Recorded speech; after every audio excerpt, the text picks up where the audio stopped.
All right, so today I have one of the biggest humans I've ever met in my life, Tommy Stiles. I tattooed this guy a couple years back, and he looked pretty big, but then he took his shirt off, and I was like, what the fuck is happening? This guy is huge. Man, it inspires me to be more disciplined and just so many things. This guy has been in competitions. He's a great man, a great friend, and he knows so much about the mind, about health, about discipline. I'm glad to have him here because I know he's going to be able to give you guys some of the best information out there. Thank you for coming, brother. Thanks for having me, man. Appreciate the intro. What did I leave out? What else do? You coach people? I have a online coaching brand, Styles Strength and Performance.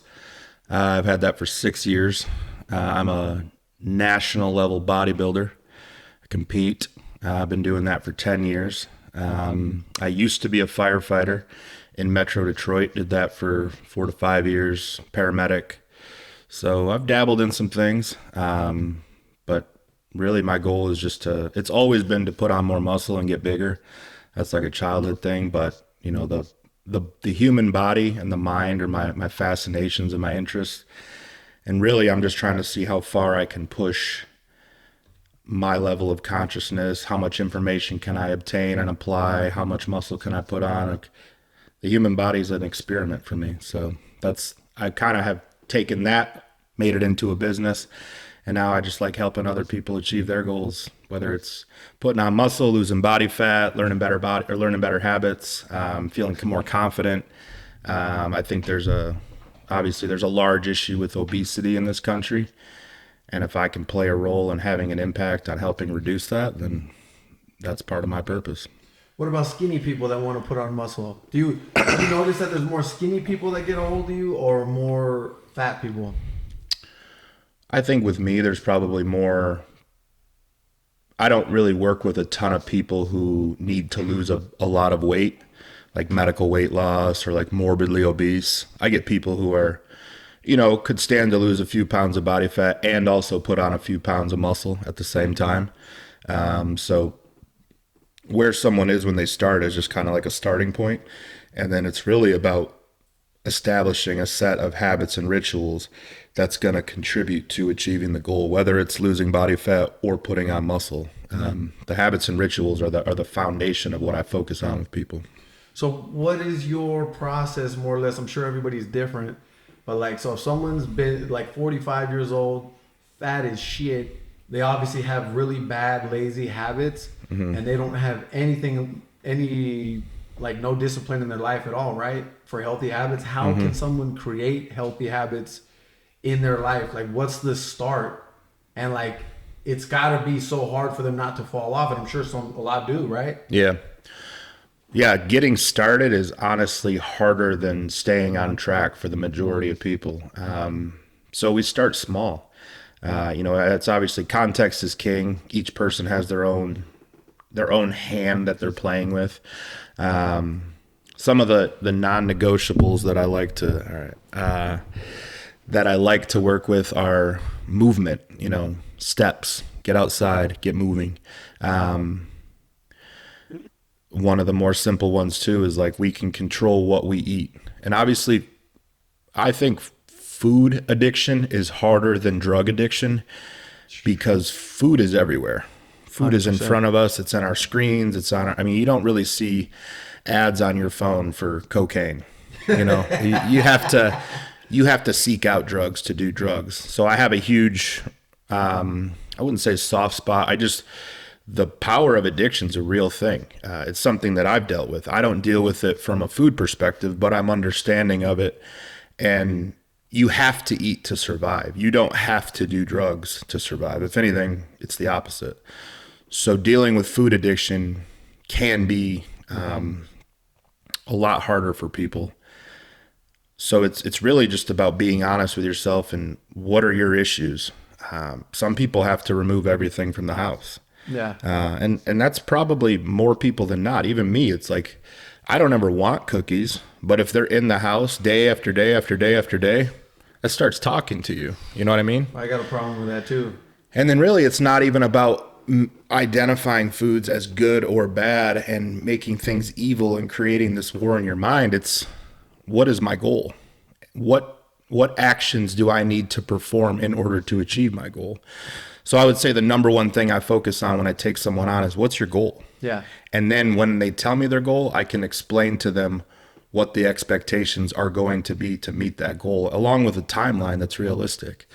If you're 45 years old and you're overweight, you're not getting in. This is like shows like The Biggest Loser and this rapid weight loss and this get shredded in 6 weeks or catchy gimmicky stuff like that. That's not real. That's not sustainable. You're not going to make a life doing that. We're trying to create lifestyle habits that you can take with you moving forward. I'm not going to, there's no miracles in terms of like in 3 months, you're going to look like a swimsuit model. Well, and shit like that, people, as soon as they get finished, then they go celebrate and then just fuck it all off, right?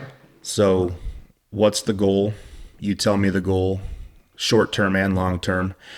And then I communicate in a real way of like, this is what it's going to take. This is probably around the timeline it's going to take, knowing that it's continuous, it's forever. For sure. It's a lifestyle. And then here's some small monumental goals we'll try to achieve along the way, because a big goal can be daunting. You know what I mean? It's easier to break it up if like, what's like a milestone that you have in your personal life? You know, is it in 16 weeks, you want to look the best you can for an anniversary, for a vacation, for maybe you want to do a photo shoot. I like to see blood work. So that's part of my coaching too, is I monitor blood work and hormones. I'm partnered with a clinic that I've built my own panel through. So I work from the inside out. That's a Dan Garner approach. I'll give him credit for that. Everybody thinks the first step is just to start dieting, remove food, and do more cardio. When an unhealthy body can't diet effectively and lose body fat. We have to be in a healthy state to even do that. So seeing what's going on internally with the blood work and the hormones is part of the process too. But I think some of the easy non-negotiables that, are basics across the board, no matter the person, is going to be training with weights 3 times a week, resistance training, monitoring your nutrition, which when someone starts with me, I build out their meal plan, custom to them, building in foods that I know have worked with myself and many other people, but also building in swaps. And again, it's a communication thing. I'm not trying to create cookies are evil, you can never eat another cookie again. It's more of learn to like eating the foods that are going to get you to your goals, because that progress towards reaching a goal feels good. It feels. What if someone says, man, I got a fucked up, just real bad sweets problem. I just can't stop. Yeah, that's real. The big thing is they've identified that it's a problem for them, but we need to figure out a way to learn to like the foods that I'm building into the plan that, again, are going to help achieve the goal. Sure. So putting effort into the food you're cooking. If cooking's an issue for you, meal prep companies, you can make your food taste good. We live in a day and age with air fryers, instant pots, ninja blenders, ninja oven. I mean, every time I go to the store, I feel like I see a new thing that makes cooking 10 times easier. How many people would you say like that you talk to monthly that when you explain to them what they got to do, they're like, fuck that, it's too much? Because I'm sure a lot of people they're like, oh yeah, I want to be healthy, but then when they figure out what is included in becoming healthy, they like, some people say yes and some people say no, some people say yes and then fall off. But how many people just don't even start? They're just like, just too much. I would more than not. I mean, it's a more of a percentage than no. Yeah, absolutely. The fear of starting keeps them in place and from even trying. And that I've noticed that with a lot of things. Like we're in 2025, there are so many people that are afraid to just try, whether it's with a physical goal, getting healthy, whether it's with an ambition like to learn a hobby or to start a career, to leave a job, to travel, to approach, someone that they think is attractive and they want to ask. Like there's such a confidence issue right now which is probably ties to a lot of things, but there's so much power in starting and trying. Dude, when I'm on a routine and I'm taking care of, I fall off sometimes. I've fallen off for plenty of years. Now I'm pretty good. But when I'm steady for like a long time, I walk different. I feel different. I speak different. And you feel better when you're taking care of yourself. It's empower. That's why I say, like, discipline is the hardest thing to learn and apply, but it's the most empowering thing you can have. How do you keep going when you feel I'm sure you have days where you're like, fuck this. All the time. I think that's the misconception is that, people like, look at you and they're like, man, this guy's born like that. But you created this, right? It's really just, it's learn, like, the same thing that I'm teaching clients is stuff that I'm constantly honing into. It's the habits and rituals. When you hit a hard point in your life, adversity, death in the family, lose your job, something tragic happens, or you're just having the blues. You know, I don't really believe in the word depression as much, but I think it is easy to be down or just be in a place where you're procrastinating doing anything. So whatever your habits and rituals are is what you're going to fall back on. So regardless of how I feel, I'm going to drink my water every day because I know drinking water makes me feel better than not drinking water. I'm going to eat my meals every day because I know having the food that I eat every day makes me feel better than not eating, or eating, fast food, sugary stuff that just gives me brain fog and digestive issues.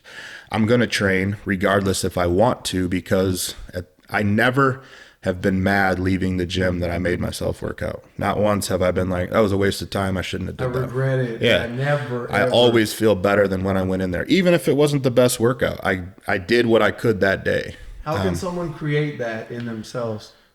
Honestly, it's as simple as just, you have to force yourself. Kind of like when parents force their, kids. Most kids don't want, like, I didn't want to eat vegetables as a kid. Yeah. My parents were like, it's a non-negotiable. You're going to eat your vegetables or you're going to go to your room. 100%, yeah. To the point where, like, all right, I'm going to smuggle these green beans in my pocket and I'm not going to eat them. But that's how I look at things, is like, just because you're an adult doesn't mean you don't have to put pressure on yourself. Like, you have to get hard on yourself. Would you say, because what I've come up with over the past couple of years working with people, I would say, because I've had people tell me like, oh, you can't speak to me like that, like, and I'm like, well, someone's got to tell you the fucking truth. Someone's got to be hard on you. So I've come up with, in my mind, my opinion is, people's biggest problem is they just can't hold themselves accountable. And I'm like, well, then I got to hold you accountable. Somebody around you has to hold you accountable, because you're going to just talk yourself out of it. You're going to say, nobody's going to know if I did it or not. So would you say that you holding these people accountable, that's one of the biggest factors in actually helping them create the habits, because they know that they're accountable to somebody? Yeah, I think that's sense? When you hire a coach. I mean, you're obviously paying me, so there's a financial thing attached to it. But I live my life in a way where I lead from the front. So I'm not asking anyone to do anything that I'm not doing. For sure. I'm eating the food every day. I'm drinking the water. I'm training. I'm doing the cardio. I'm getting outside and walking. I'm probably doing everything to a more obsessive extreme level than anybody that works with me, because that's my nature. That's my personality. I'm all in on everything I do. So you can count on that. If you pull up my Instagram or you watch my YouTube or whatever, I'm showing you that I'm doing it too. 100%. It's not sexy. It's not glory. There's no glory. I know social media likes to make everything like it's a highlight reel, but there's nothing that exciting about eating 3, 4, 5 meals a day, going to the gym, giving your best effort in training, doing whatever your daily chores are, your work, your job, being a parent if you have kids. There's no glory in that, but there's a lot of peace and empowerment in just knowing that you showed up for yourself every hour you were awake that day, and then going to bed. Sure. So that's, leading from the front is something I do. I'm not going to ask you to do anything I'm not doing. It's not like I'm telling you to eat chicken and I'm eating pizza. Yeah. And, I'm everything you're doing, I'm doing too. And it's like a community. This is my brand. This is what I stand for. This is what I believe in. You know, habits and rituals is something I've been hammering about for years, because it's what I learned, you know, along the way. Is like, you know, when I was a firefighter, I didn't have the luxury I have now to make my own schedule and eat meals when I wanted to. It was like, if we didn't have a call, I had to eat. And then I might go 6-7 hours without food because we got busy. And at the end of the day, I think I was probably a lot more hardcore towards my goals and myself than I am now. Now I just look at everything as a choice. But, you know, you do have to be hard on yourself. I think this self-love message that people are trying to send, I understand it comes from a good place, but tough love is the best form of self-love. I've talked hard to myself before in the mirror or just in my head. Like if I mess up and I know I had better control of it, I make sure I chew myself out so I don't do it again. Well, that is loving yourself, right? Like a lot of people say loving yourself is taking a bath or some shit. Yeah. But it's like if you're not really getting your nails done. pedicure. But I feel like I don't love myself if I'm not like, okay, what do I need to do that's going to fulfill what I feel is my purpose? And it's like, oh, if I go just take a bath, and that's not going to do me any good. That's great once in a while. But if I'm not actually pushing myself to be healthy, be a better example, be a better man, then that I don't give a fuck about myself, right? That's how I look at it. Yeah, no, I believe that. And when people tell me that it's rare people do, I only have a small amount of people that do. But when I need people to tell me, hey, dude, you're fucking up here, I try to be that aware with myself like that. But I need people to be like, bro, like, hey, this was fucked up. Or, hey, that shit, you know what I mean? Or what the fuck are you doing? And now I'm at a point where my habits are so built that it's rare that anybody needs to do that. But I need someone to fucking hurt me. Otherwise, I'm just, if people are like, oh yeah, you're doing okay, then I'm just gonna, you know, it's gonna baby me, ain't gonna fucking help me. Yeah, that's the realest form of love. Tough love is what everyone needs, myself included, you included. Like, there's no one on this planet who doesn't need someone in their corner, at least one person that can lay it down for them. Like, hey, dude, you're better than that. Dude, yeah, like I have people all the time where I'm like, dude, you have a kid right there. You're drinking all the time. What the fuck are you doing? Or hey, dude, you're fat as fuck. Like, you know what I'm saying? Like, it's just not healthy for you. I can't watch that. I love you. I care for you. And if I just tell you, oh yeah, I know it's hard, you're fine, then I really don't give a fuck about this person. You might think a lot of people think that that's caring for them, making them feel good. But the only way I feel like is love is what you're saying is, hey, motherfucker, get your shit together because I want to see you good. Not that I know better than you, whatever, but I see you fucking up. And if I'm fucking up, tell me too. Yeah, you can't. People think enabling behaviors that are detrimental to a person are a form of love, and they're a form of, you hate that person if you enable it. Too much coddling going on, bro. Yeah. People caressing each other's balls. Oh, bro. And what would you say, in your experience, have you seen that? Where's that sweet spot where you see someone, they push through and they finally, it's more like, okay, now I'm in that rhythm. Like, is it 2 weeks, 3 weeks, a couple months for someone to build those habits and be like, okay, now I'm past that barrier? And when is the time when you see most people fall off and just block you and fucking not stop answering, right? Because that happens, right? It does. Yeah. I think if somebody comes out the gate strong with effort, and again, I always emphasize that I don't expect perfection. I'm going to give you the plan. I don't expect you to be 100% day one. Yeah. It might be 50. Let's work to get to 60. Let's work to get to 70.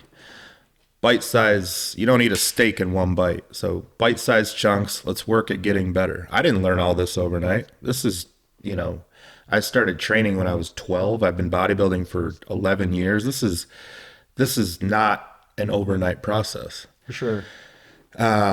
Even now, there's things that happen where I have to audit myself and be like, where are my habits and rituals slipping? I mean, we'll talk about sleep soon, but I would give myself not the best grade in terms of my sleep habits. So that's obviously an area I need to improve and be honest with myself about. But if someone comes out the gate strong, like by week 8, if they've made a conscious effort and they can, hand in the air, Scout's honor, I've tried my best every single day for the last 8 weeks. I bet that person is starting to feel differently. I bet they're moving differently. I bet their people around them are noticing that they have a glow to them or just an aura change to where there's more confidence. Confidence is real. I feel confidence from you because I know you're a confident dude because I see it. Yeah. You live a life of habits and rituals. You do things that are beneficial for you. You do hard stuff. That in turn leads you to being a confident. I knew that the minute I met you. I can spot confidence on someone from across the room. Yeah. And I can spot someone who's not confident too. Yeah. So I'd say 8 weeks in, if they're, they're noticing things, that doesn't mean they have their dream physique. That doesn't mean they have, if they didn't have abs, that they now have abs. There's improvement. The physical changes take, like, if you have a ton of body fat that you've spent years in that place, it's going to take a long time to make that fat not be there, one, and two, like the composition of the body has to go through a process to change. It is a marathon, not a sprint, to make long-term physical changes. I heard you say that you do cardio. Mm-hmm. How do you do cardio and not lose weight? Like, is there a certain amount of time that you do? So cardio is just, it's as simple as I do it as a form to get my heart rate up. Okay. You do short bursts or you do long? No, I mean, 20 minutes on the treadmill, incline, keeping my heart rate between a certain level. I prescribe cardio to my clients based on, maybe say I give them 5 sessions a week, 20 minutes, keep your heart rate between 120 and 130 beats per minute. Yeah. That's the goal. But I also, cardio is not the only way to burn calories. Just sitting here right now, you and I are burning calories. Just walking outside, we're burning calories. So the goal is, that's where I take all the guesswork out. I've given you the meal plan. I've told you what to eat.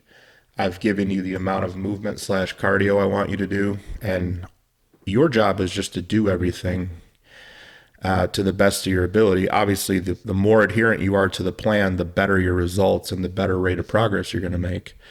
But, I notice in check-ins when I ask people, because I ask for more than just pictures. It's how's your mood? How's your overall well-being? How's your strength? How's your digestion? How's your sleep? Like, I'm asking about, you're giving me a snapshot into how things are going more than what I see in pictures and on the scale. Mm-hmm. And I do see people start to talk differently. Because my philosophy is, like, if you sign up with me, I will lay out the expectations when we have our initial call. I'm very big in speaking in terms of we and us, not you and I, because we are a team. It's you and I together, coach-client synergy. I will give everybody 100% belief that I believe they can achieve their goal. I will believe in you from the start. A lot of people don't believe in themselves when they start with me, so I've noticed over the years that if you believe in someone, you almost give them like a veil to where they start to be like, it's okay to start believing in yourself little by a little. For sure. But it goes both ways. I will believe in you until, check in after check in. If I'm just seeing continuous errors and missing excuses, and there's things that I see that correlate with people that are missing and just not giving their best effort. What would you say people's biggest excuses are? What are the top couple excuses that you hear over and over? I didn't have time. A lot of it comes down to lack of preparation. One of my favorite quotes or lines, and this is from Kai Green, who's a large bodybuilder, proper preparation prevents poor performance. If you know you're going to be gone from your house for 6 hours, you can pack your meals. I got a cooler right over there with my meals in it to be here with you today. You always do when I see you. Exactly. I don't leave my house without that if I'm going to be gone more than 2 hours. I just talked to a friend of mine, a cop, the other day in Mexico, and they just got him on a couple different pills for his blood pressure and his heart and all that. And I said, what the fuck you eating? And he said, well, I just don't have time because I'm out in the street. Well, make your shit at home before you leave. Exactly. It's just hard. It's the same thing. I saw when you took your daughter to like an amusement park or something, you went to the store beforehand. 100%. Took all your food in with you. Yeah, and it's like you didn't let it be an option to eat the food that's provided there. You took it in your control. And I think a lot of people are just... Gave me the chills, man. They're just... they're like so conditioned that like, oh, if I go into that ballpark or that amusement park or on that airplane, I can't take my own food. And it's like, it's 2025. You can take I fly with that cooler full of food every single time I fly. Oh, wow. There's good. no issues. There's no, like, if people took a little bit of time to look at the actual rules, Yeah. they're conditioned to believe that like they have to live this life in fear and like they can't do anything on their own. Or if they go out to eat with their family or to a party. I go to weddings all the time and they're like, what do you mean you're not going to drink? Yeah. Or what do you mean you're not going to eat this? And I'm like, it's just not what I'm like into. You know what I mean? Like, I don't have a fucking explanation for you because I don't know you, motherfucker. Yeah. But a lot of people want an explanation, and a lot of people struggle with that because if they're struggling with alcohol or food, they feel like, oh shit, what am I going to tell these people? So I just better fit in and better just go with it and then break their fucking shit because they can't keep their word to what they said they were going to do.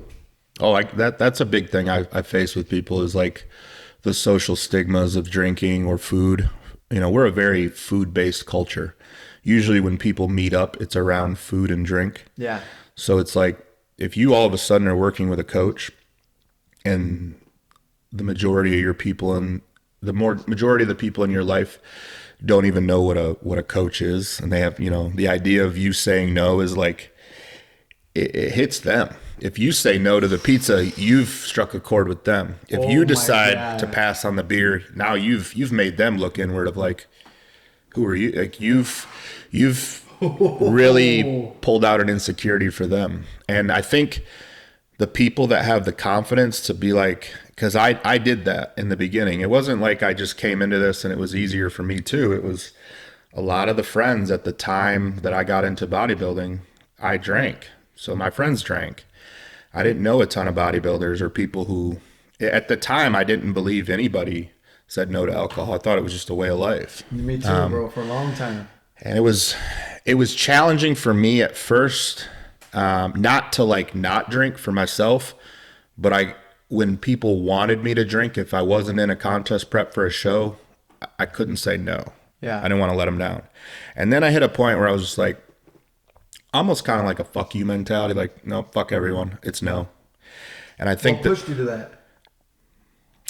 I was disappointed in myself every time after the fact. Every time I said yes and drank, I was getting like what I would call depression. Like, you know how when you drink, you have fun. A few days after, it's just like you're in bed, like you dumb motherfucker. Brain fog, no energy to do anything, and then that little voice in your head is louder and louder and louder. Like, I've always had this, I kind of, not self-depreciation to an extent, but I beat myself up. Like I said, tough love has been my greatest tool. And if I believe I'm not living up to the standards that I know I'm capable of, I'm hard on myself.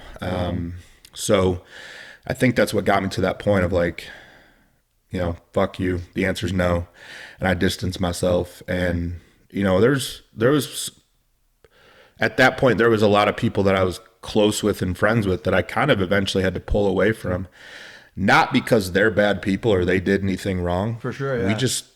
Our time together had run its course and it was time to go a different way. On different frequencies. Yeah, and I don't look down on them. I don't have any ill will towards them. It was just a choice I made. And I almost made it like impulsively. You know, I just changed my phone number is kind of how it came about. And then that was like you went to the extreme. That was my way of like taking off the shackles for myself to pursue who I always knew I could be. Now that's scary for people, bro. Oh, it's terrifying. That's fucking scary. Were you scared? Did you second guess yourself when you were like, when you were going to change your number? No, at the time I felt free. Good, bro. It was almost like a weight off my chest. Wow. Like, it was peace that like no one could get a hold of me unless they had gotten my new number. Yeah. And you knew who was going to have it. Yeah. And I was in control. It was almost like a rebirth. For sure. Yeah. But back to what we were a lot of people struggle with saying no. They don't want to be lonely. They want, and that's natural. People, humans are social creatures. We're not meant to be alone. But you do need to find some sort of harmony in being able to be. You got to be able to go at it alone for periods of time to achieve success. For sure. Every successful person you and I probably listen to on podcasts or know, like has gone through periods of saying no.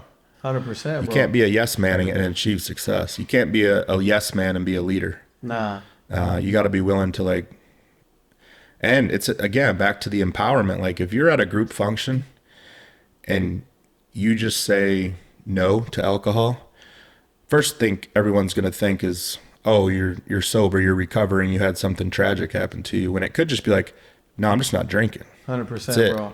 Yeah. No reason, no sob story. Just at a function in Mexico. It was all family. Everybody there was drinking except me. Man, you sure you don't want wine? You sure you don't want a shot? No, I'm good. You just don't. You're just not gonna ever drink again. I don't know. I don't know if I'm ever gonna drink again. But I'm good. Today confused. I'm not.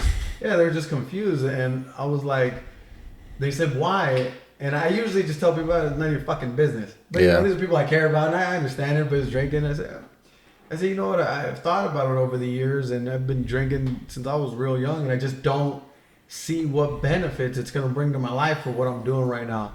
Maybe sooner or later I might have a sip. I don't know.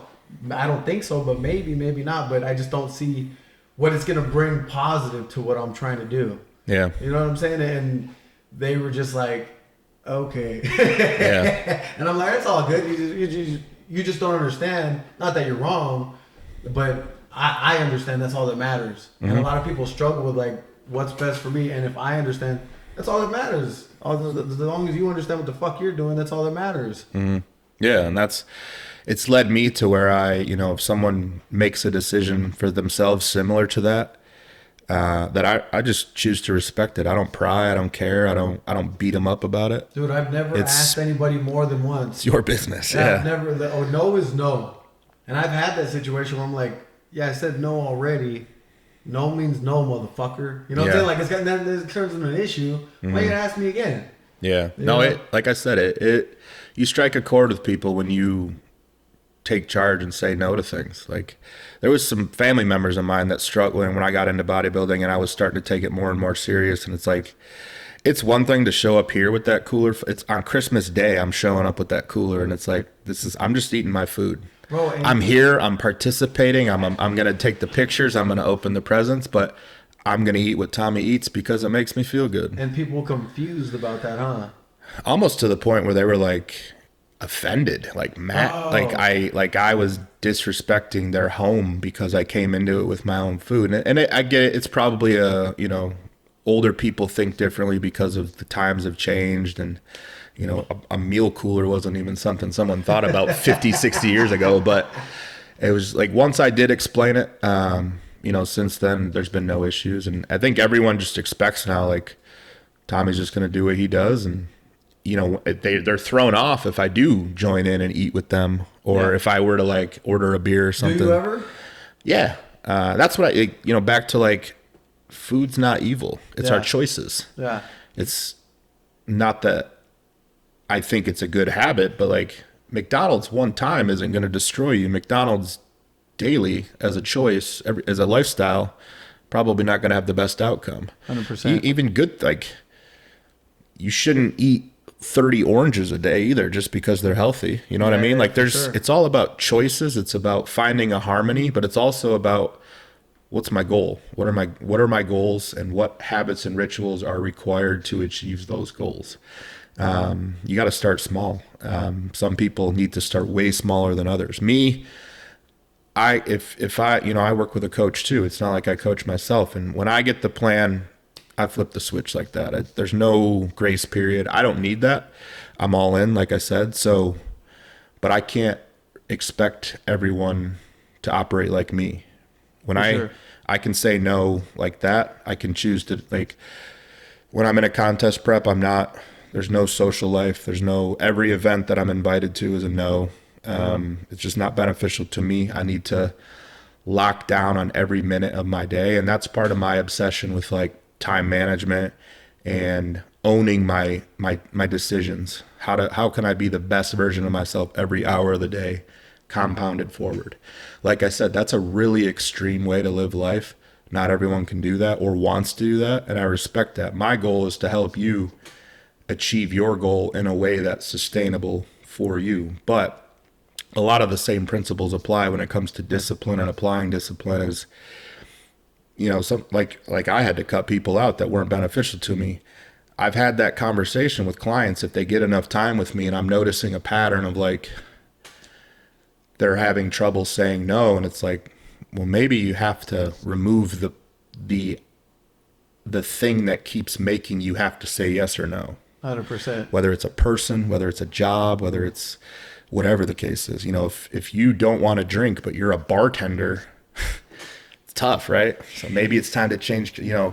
Change is growth. And I think that's the hard part for people to accept is growth isn't comfortable. It's comfortable once you got to the other side. It feels good. But the process of going through it is rough. Oh, it's fucking hard. Brutal. It's fucking hard. I had someone a little while back that he was telling me he was depressed. And we went through everything he was going through, his days. It's how your days look? What are you doing on a daily basis? What are you eating? Blah, blah, blah.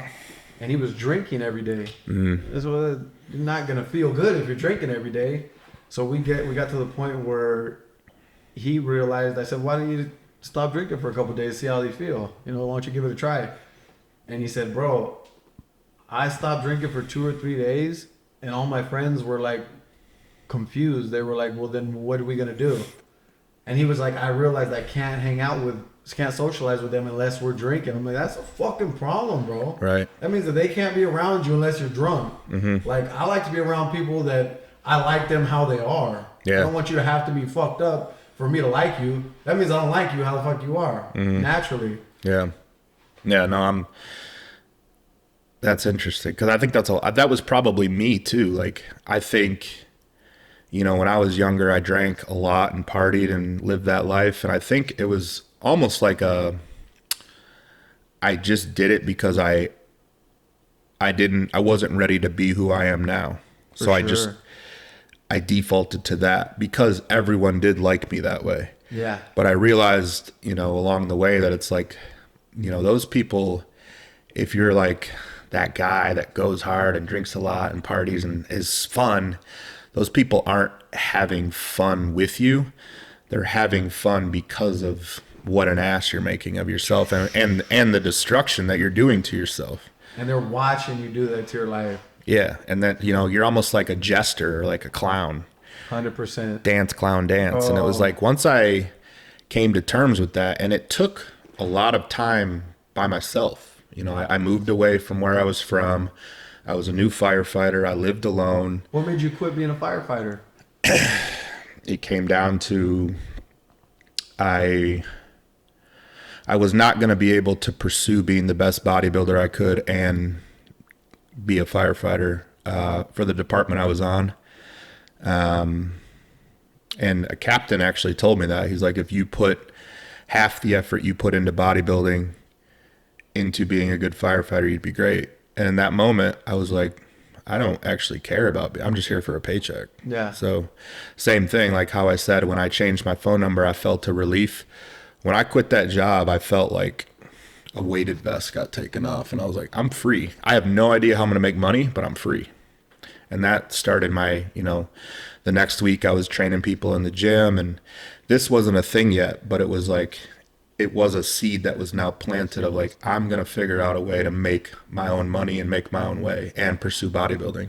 Oh, wow. And then it was, but, in the beginning, it was like, I got to figure out how to not be this guy that just gets hammered and gets in fights and is a clown. And to do that, I had to spend time by myself. I lived alone. I just went to the gym. I trained. I isolated myself more and more and more as the months went on. And then eventually got to a spot to where it was like, all right, I'm going to change my number. And were you drinking when you were by yourself or doing anything? Not regularly, but if I drank, I was going hard. Yeah. I got to a point, like when I was younger, I drank a lot frequently, partied, whatever. And then it became less seldom when I got into bodybuilding. Like my first 3 years of bodybuilding, if I was dieting for a show, I wasn't drinking. If I was in an off season where I'm, have a little bit more lax, then I would drink here and there if people, asked me to go out or I met up with friends. That was a thing. I didn't really have any friends that didn't drink. So now, like, I really don't have any friends that do drink, or if they do, it's so seldom that it's not even an issue, you know. For sure, it's yeah. a thing. Like, I mean, we might even grab a drink together if we're at an event, you know what I mean? Like, I'm not like sober for life, kind of like you. Like, if I drink, I will. Yeah. But it's not something I know. It's not something I think about. It's not something that's in my house. It's not something I want to do. You know, That's something you're worried about. there's enough literature out there that's like, you know, alcohol is, not that I try to like be one of those fear mongers, but there's not a lot of good that is tied to it. You know what I mean? Like, no one ever just got better from starting drinking or from a night of drinking. So, and you know, for me, it's like, I do have that addictive personality to where I think I've learned that alcohol is not something that I'm good with. I think, you know, I learned this from different people. Like, there's good drunks and bad drunks. I think I'm a bad one. I think I don't have control. Me too. I'm not good. If I have one, I want to have 30. There's no line in my head that says you should stop. Yeah. You know what I mean? So, it's just, my life's better without it. But if I choose to drink, it's because I made the choice, and then that's it. But so what would you say to someone that, say they're struggling right now, say they don't have any money to get a coach, they don't have enough money, they're struggling with alcohol, they're either fucking fat as shit or they're skinny and weak as fuck. What can they do? What would you recommend where they start, and what kind of routine can they get themselves on? Like, what would be the daily life for them? What's 5 things they could do, to habits they could switch out to better themselves, to feel better, to look better? Cut alcohol out. If you're someone who's doing it to the point where like you actually have medical issues tied to it, you need to get help for it. Yeah. You can't just cut it out, or it's actually could be deadly. Yeah. But assuming you're someone who's not to that point, cut it, pour it out, whatever's in your house, get rid of it. Tell every person in your life the answer's no. If you push me, you're out. You have to get tough on yourself. Start walking 60 minutes a day. However you want to break that up. You want to do 6 10-minute walks. You want to do 2 30-minute walks, 3 20-minute walks, 60 minutes of brisk walking a day. Food-wise, pick it, grow it, kill it. That's the approach to whatever you consume. If you can't pick it, grow it, or kill it, don't eat it. That's good. It's a pretty good approach. Justin Harris, you know, he's in my bodybuilding industry. That's his thing. But I guarantee you will lose weight and start to feel better if you approach it that way. People demonize meat and all that, but like, I've seen a lot of people make a lot of progress eating high amounts of red meat. Carnivore, I've seen be great. It's been good for me. And just walking. Yeah. I've seen a lot of weight loss and almost like instant brain clarity and just overall well-being improvements from that approach. Next step I would say is get in the gym. What if they can't afford a gym pass? What could they do at home? We could resort to body weight squats, burpees, you know, push-ups if you're able. If you can't do regular push-ups, do them on your knees. If you can find a tree or a apparatus that can support you, pull-ups. That being said, I don't know what the going rate currently is for like a Planet Fitness, but you would have to show me that all of your accounts are at $0 and you can't ask one person you know to pay for a month or 2 or 3 of a gym membership for you to believe you can't afford a Planet Fitness membership. Yeah. But you can go in there. They have a routine that they will give you that is suited to their equipment. Run through the routine that they give you 2 to 3 times a week. It'll probably take you 45 minutes tops. That's like 1% of your total week in terms of time.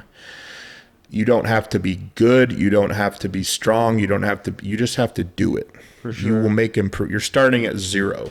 Any sort of effort is improvement. What would you say is good? Like Monday, Wednesday, and Fridays? Could be Monday, Wednesday, Friday, Tuesday, Thursday, Saturday, whatever. Just be consistent. Get in there. 3 days is a good amount. 3 days is great. Yeah, 2 I like if 3. you can't do 3, but 3, I mean, I would, every person from like 16 to 80, I think could benefit from 2 to 3 workouts a week. I mean, my grandpa's 85 years old and he doesn't really lift weights, but he gets up every single morning and walks on his treadmill for 20 minutes.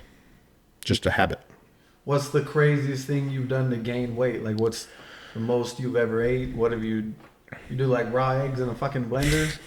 None of that. I eat a lot of food. I mean, if you want to get to where you're putting on muscle, and in, talking competitive bodybuilding, like I eat a lot. Eating is a job. I probably spend 3 hours a day consuming food, like sitting down and eating. Yeah. It's round the clock, the meal prep, the eating, it's preparation. Like I said, if I showed up here without my meals, I'm now behind. Whatever time I leave here, I've now got to get all that food in. It's not going to happen. I got to figure out a way to schedule my day to where I can get, I eat 7 times a day. Yeah. That's what it takes for me at this level I'm at. It wasn't always that way. It used to be 5 times. Then it was 6. Now to get to a new level of size, it's 7. But that's the process of goals evolving. I want to keep getting bigger. Most people probably don't want that. But for me, it's been in my head since I was like 17 years old. I want to be as big as humanly possible. How much do you weigh? How tall are you? I'm 5'10". Currently, I'm about 265. So, but, And mostly muscle, huh? 10 years ago, I was 170. So it's like, that just shows people like I didn't get here overnight. It's not, it's a marathon, not a sprint. But and you posted a picture of that too, and you were still in good shape back then, huh? yeah, I'm naturally a lean dude. I have a big frame, but I'm a small guy. My dad's 200 pounds. I don't have heavy set parents. So I've had to work to put on the muscle that I've put on in terms of training, eating. It's a lifestyle though. Like I've highlighted, it's just, I've figured out what my goals are. I know what actions are needed to make those goals a reality, and there's no way around it. This won't be how I live my life forever. I'm not going to keep getting bigger and bigger and bigger for the rest of my life. At some point that will pivot and I'll want to downsize and walk around still lean, but I won't worry about being the biggest person I can be anymore. But right now, while I'm capable, yeah, I'm all in. And so you are an expert, obviously, on testosterone, right? Expert's a generous word, but I have a good knowledge of hormones and testosterone, yeah. So do you come across a lot of men that, since their testosterone is so low that they can't get it up? I come across men who deal with libido issues, yeah. Testosterone being low, or it could be testosterone's not that low, but estrogen's high. For whatever reason, it could be genetics, diet, too much body fat. What's the biggest factors? Mostly diet and body fat? Yeah. The higher body fat you have, the more chance you have of aromatization, which means that your estrogen could be up. So again, I think it all comes down to just getting leaner. If you are someone who's higher body fat, you're going to feel better. You're going to perform better. You're going to be more confident, which I think confidence is tied to libido. If you're not a confident dude, probably going to have trouble getting it up because you're nervous, you're anxious, you know what I mean? So hormones are its own thing. But I think it all starts with the habits and rituals, and then, but yeah, I have noticed that testosterone is it's a unique thing, because I think previously we've thought that at age 30 is when it starts naturally declining. I don't actually think that's like a golden thumb rule. I think for some people, it can start declining in their 20s. For some people, it can start declining later than 30. Well, they say that now younger men have lower testosterone than ever, right? That I've seen that in terms of the blood work I've looked at. I've seen guys in their low 20s with test levels that are lower than they should be. I'm not sure of the cause or what the reasoning is. I'm sure it's a combination of a lot of things, but whatever it is, we need to act on it. But Yeah. it starts with that person. It's a choice.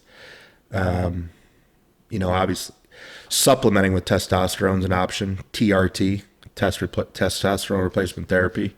How often people got to take that? Usually break it up into 2 doses a week for true TRT. And once you get off it or on it, can you get off it, or it is possible? Kind of a lifetime thing? No, it's possible to get off of it. People will get on it and then come off of it for a period of time if they want to like conceive, or I have clients that do that all the time. While you're taking that, you can't have kids. It makes it way more likely that you can't.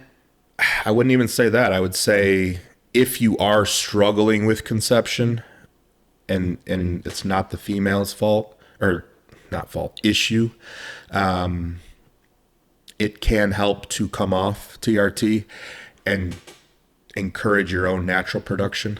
Okay. To for conception. But that being, I think there is this dogmatic thinking that once you go on, you're just infertile for life. And that doesn't, like, I have clients who are on TRT who get their wives pregnant. I have clients who are on full-blown steroid cycles that bodybuild that get women pregnant. Like, it's not this, there's not this, the minute you take a shot, you just can never have a baby. Yeah. There's bodybuilders who've been banging drugs for 20 years that have kids. There's a lot of general stuff out there, and everybody's different, right? Yeah. If there's infertility issues present before someone starts TRT or steroids, then yeah, maybe they can't, but that might be a specialized case. But I have way too many friends who've had kids not planning to, and they thought because they were off cycle, they were on cycle, they were good. We were talking about procrastination earlier, that you struggle with that. How do you get over procrastination? How do you deal with it? I think just accepting, if that's who you are, it's who you are. I've been around some people who are just like, you ever meet someone and like they just go. They don't ever seem to stop. Yeah. I know a lot of women like that who like, it just seems like they cannot sit down until every single thing is done. Whereas me, like, I could sit all the time. I'm good, dude. But when I do get task oriented, I get shit done. But there's that starting block of like, man, I don't want to fold my laundry. I don't want to do the dishes. I do have that mental voice. So I don't think there's like this, I'm 34. I've had it my whole life. So I don't think I'll ever get over it. I think it's just being aware of it. And I know that when I make myself do things that I'm procrastinating about, again, just like how when I leave the gym, I'm never mad I'm never mad that I did those things. Yeah. If I fold the basket of laundry that needs to be folded, I'm never mad that I did that when it's done. I'm never mad when the dishes are done. I'm never mad, anything that I've been procrastinating about. So really it goes back to tough love. And it's just like, you going to baby yourself your whole life, or you just going to talk some shit and say, get it done. And then when it's done, it's done. What about someone that they feel like they have no motivation and they feel like they need someone or something to motivate them? What would you say is good for them to do? I think that person needs to have a better relationship with the word motivation, because motivation is fleeting. 100%. I'm rarely motivated. Because I hear a lot of people say, man, I need you to motivate me. I need someone to motivate me. I have no motivation. Yeah. Stop expecting motivation to carry you, because it won't. Discipline will carry you. Like I said, your habits and rituals will carry you. You think, I don't want to eat every meal that I eat. I barely want to eat any of the meals I eat. I just fucking do it. Yeah. And then that becomes a habit. Yeah. That you just show, I think that's a societal thing, is we've gotten a little too comfortable and we've made everything a little too convenient, and we've given ourselves too many choices. Where I look at like how things were decades ago, or even 10, 15 years ago, I'll use my dad for an example. I bet there was more mornings than not he didn't want to get up and go to work and swing a hammer and hang drywall all day. But he just did it, right? Because he had kids that he had to feed and a house that he had to pay for. And you just do it. That used to be more normal. Yeah, it was just like, Now we've opened this Pandora's box to how do you feel? How you feel rarely matters in life. 100%. It matters to a degree. I'm not saying it doesn't matter at all, but like how it doesn't matter acutely. Like if I wake up on a Thursday and I don't want to do something, I still got to get it done, because I might wake up Saturday and want to do that same thing I didn't want to do 2 days ago. It's just, you just deal with it, man. It's Russian roulette. I've had people where I tell them, hey, nobody gives a fuck about how you feel. And then they get sad or offended about it. I'm like, I mean, I'm sure there's people that give a fuck. I care about how you feel, you know what I mean? I care about how a lot of people feel. But what I'm saying is it really just doesn't matter. Even if I really, really care with all my heart how you feel, it's not going to do you any good if you ain't getting your shit done. You know what I'm saying? Because a lot of people just want to, you just, my feelings. And it's like, yeah, we all got fucking feelings. Right. And of course, I care about people's feelings. People care about my feelings. But at the end of the day, are you just acting on what you know you need to do? Because it doesn't matter if the whole world gives a fuck about your feelings. It's not going to do you any good if you're not taking action on what you got to do. Yeah, that's kind of my approach to empathy as a whole, as a coach, and then even as like just a dude. Is like, if you came to me with, you got something going on, something happened. All right, tell me about it. Unload it. Vent. Use me. Let me listen to you.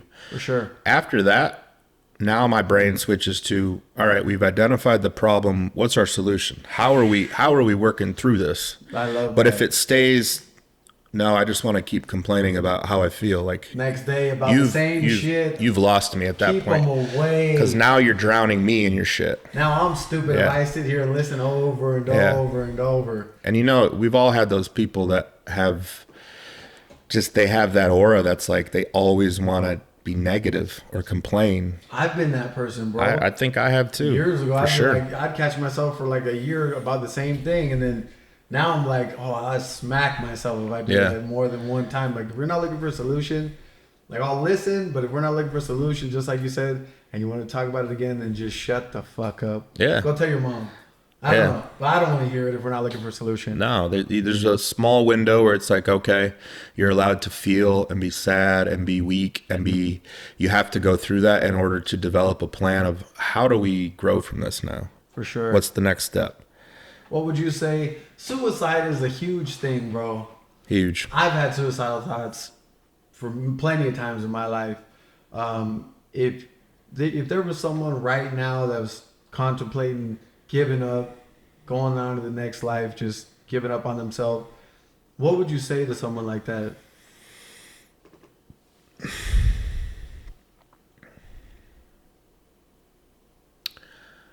I think I would try to unpack why they feel that that's their best option.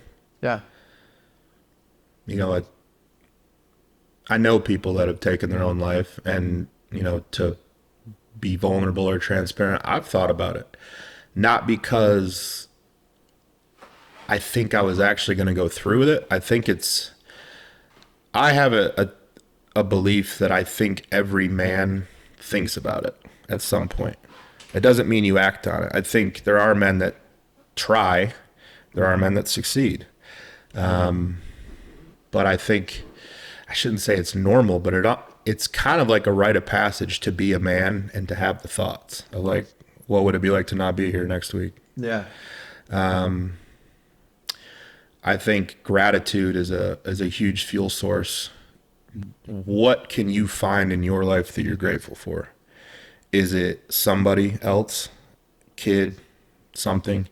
Is it something you've done, a memory you have? Is it something as small as like the smell of fresh cut grass or the feeling of the sun on your skin? Like, I mean, we're digging at that point, but it's like, but those are huge gifts that we think are so small. There's also, I think there's things that you can do if you are in that place to kind of use as tools to pull yourself out. Like for me, like I still go to, not every day, but semi-frequently, I'll go to AA meetings or NA meetings and I'll just sit. I never share, I never speak. That's not why I'm there. I'm there to listen. It's a place where I can just not be on my phone, not be a coach, not be a bodybuilder.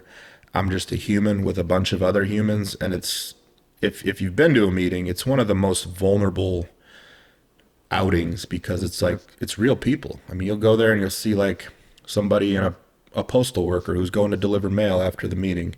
You'll see somebody who's a banker. You'll see a lot of different people who you might just pass in everyday life and not even realize that they have something that they're struggling with. But I go there and I listen and I hear these people's stories and what they're dealing with. And I'm like, man, nothing I'm dealing with is that bad. I almost go as like a way to pick me up. Bro, that's huge. But it's just something I've done. But like, I remember last year I was in Michigan back home visiting family, and my grandma at the time was in one of the cancer wings at one of the hospitals, and she had known she'd had it. It was, she was given a timeline of how much time she had.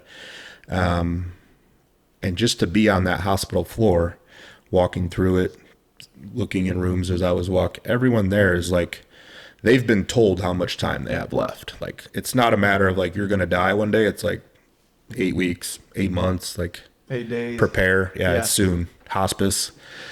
So that's just a perspective shift too of like, I bet every one of those people, I know my grandma, because I had, I asked her questions of like, what do you wish you would have done? But still, in her voice, I could hear belief that, she was still going to live life to her best potential for every day that she still had left. And I think, again, that can be a way to kind of pull yourself out of that thought process. If you are someone who's dealing with, suicidal ideations or thoughts, it's a touchy subject, and there's a lot of like brain chemistry that goes into it, and I won't pretend to be an expert. I wouldn't say tough love is like the best option there, but depending on how well I know someone, like it might be tough love. It might be like, dude, pull your shit together, man. Like, for sure. This is it. Mm-hmm. Also, because like, what are you running away from? What are you trying to get away from that you think that decision is going to, do you believe that decision is going to end whatever you're running away from? You have no way of knowing if what you're running away from goes with you.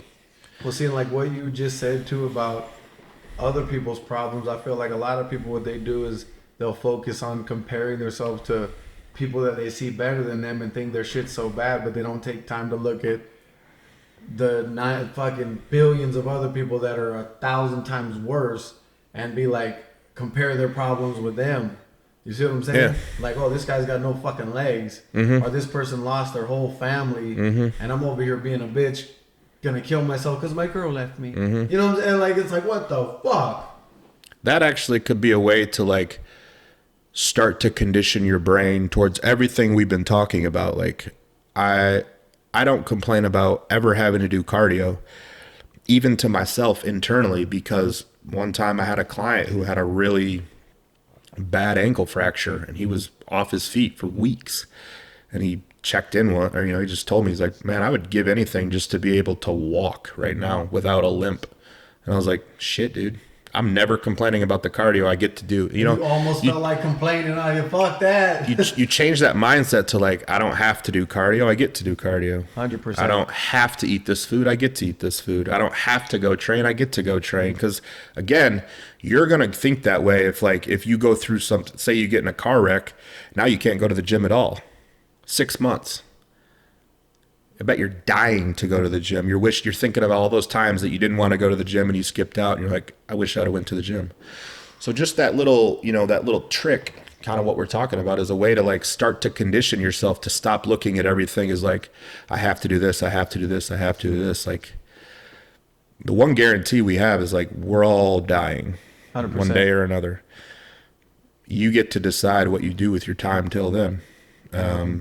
Some people are, I think you and I are on the same page of like, I want to be the most efficient human being and live to the best of my ability and experience things and grow as much as I can while I'm here. 100%. Others don't share that. And maybe they never will, but maybe they can try to tap into it at least more for themselves that will allow them the best quality of life they can have. Because it's not, people don't struggle with the fear that they're going to die. They struggle with that internal fear that maybe they don't tell anyone, is like, I haven't started living, but I'm so scared to live.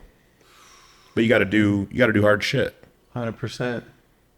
And you got to get tough love too. I need that shit every day, bro. Yeah. Every fucking day. And if you don't have anyone to give it to, you start with yourself. I mean, like I said, I get pretty hard on myself when I need to. And I don't look at it as like hate. I don't hate myself. I demand more of myself. Well, I like what Jordan Peterson said when he said, sit on the edge of your bed and think what you're doing every single day that's ruining your fucking life. Mm-hmm. Because a lot of times we don't want to see what we're really doing that's fucking up our life. Mm-hmm. We just want to avoid it. I did that for years. I was just like, I knew I was doing shit wrong, but I just didn't want to. And then when I sat down and I looked, it fucking hurts. That shit hurt. That's the only way that's where transformation starts, is when you feel that pain and you get tired of the shit. And you really just feel how you get tired and sick and fucking tired of being fucked up and how you are and ruining your own gift of life. Yeah, no, pain can be an ultimate catalyst for growth and just changing the trajectory of your life. Whether it's external stuff that you deal with, tragedy that happened to you, or internal stuff that you've created by your choices. You can be a victim to your own pain, or you can choose to like grow from it. And now, why do I go to the gym and I've seen people there for like the past year or two and they look exactly the same? Whether they're like just super skinny and they're not putting on any weight, or they're like just not in real good shape, they're pretty fat, and they just look the same. Is it because they're taking it easy, diet, both?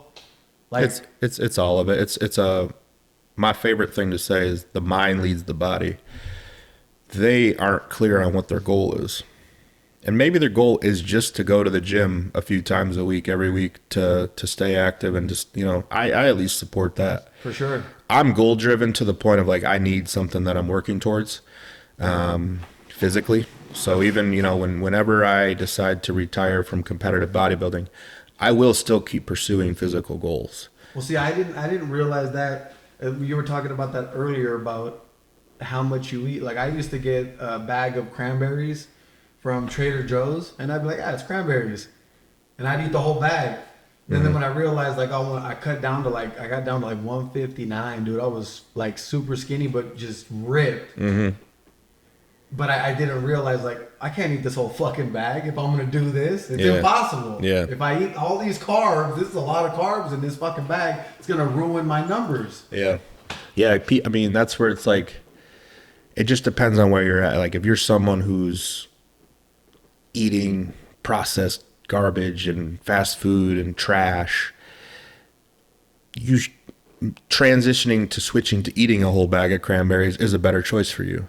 If you want to level up and like where you're going of like saying, I want to get leaner and I want to lose more body fat, like, yeah, you probably do need to pay attention to how many carbs you're having. But I think the minutia is not for someone who's starting from rock bottom. Yeah. Minutia is for like advanced goals. You've shown that you can manage like being consistent with basics. But that's why I said, like, I like to explain to each person where they're at, what my expectations are. Because again, we're not looking for perfection. We're looking for progression. Yeah. That was a torture for me, bro. I was I felt like it was a torture when I got down to 159, because I'm like a sweet eater, especially at night. Yeah. And like, it was hard, bro. Yeah. I was like, I'm going to hit 159. And I've never been that skinny in my life. I've always been kind of trim, but it's more of a mental fuck, dude. Your body craves it, but you're just like, but you feel great when you're like, I finally hit that fucking goal.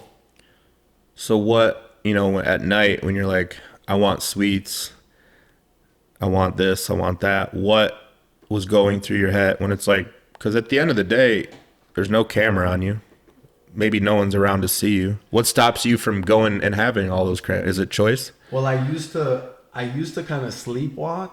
Yeah. And I would eat sweets all night, bro. Like, if there was anything, I'd take them all down. But then once I got on that, I feel like I was able to, like, there would be times where I'd get up and I'd be like, you piece of shit. Like, I'd have to look at myself in a mirror. Yeah. And if I catch myself in a mirror, I'd be like, you piece of shit. Like, out of all the people in the world, you're lying to your fucking self.